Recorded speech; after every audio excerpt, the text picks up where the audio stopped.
the House of the Dead. If that's not the greatest opening ever, then you're not playing The House of the Dead. Released in 1996 in the arcades and later ported in 1998 to the Windows home computers and the Sega Saturn. After receiving a distressing phone call from AMS Agent Sophie Richards, Agent Thomas Rogan and Agent G go to the Curien Mansion to investigate.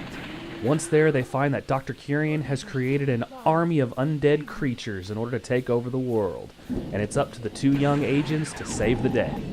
The House of the Dead is an on-rail shooter, whereas the game moves the characters for you from area to area.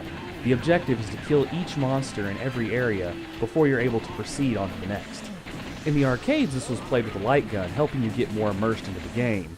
In this version I'm playing on the PC, you use the mouse, which is not as fun, but hey, it's still House of the Dead. The House of the Dead only has 4 levels, but has a variety of branching pathways, making each time you play the game different. You can change pathways by hitting certain switches, knocking out parts of the floor, shooting at certain doors, and other ways. The first chapter, called Tragedy, starts at the exterior of the mansion, but eventually you make your way inside. The second chapter, titled Revenge, takes you to the upper floors of the mansion.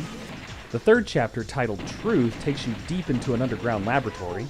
The final chapter, titled The House of the Dead, takes you into the heart of the underground laboratory for the final confrontation with Dr. Curien. Each level also has an end boss, which has a specific weak point that you must hit in order to damage it. The first level's boss is named Chariot. He's a giant armored creature who wields an axe. The second level boss is called Hanged Man. He's a flying gargoyle-like creature. The third level boss is called Hermit, a spider-like creature that scurries around in the tunnel. And the final boss is the Magician, who darts around the screen at blinding speeds and shoots balls of energy at you. Throughout the game, you'll find several of the scientists in distress. Rescuing them will get you a little bit of extra life in order to survive further in the mansion. Accidentally shooting them, though, will lose you 1 life.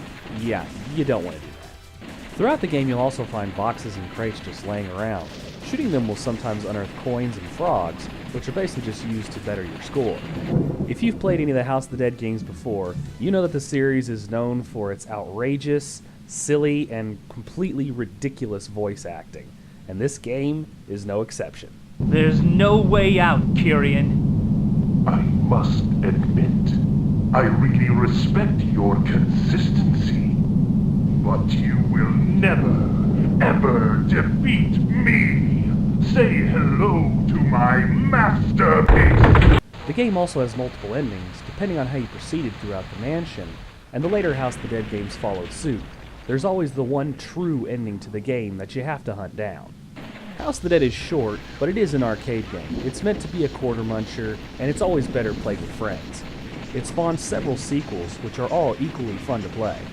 It stands as a testament to a simpler time in gaming, and is one of the legends of light gun shooters.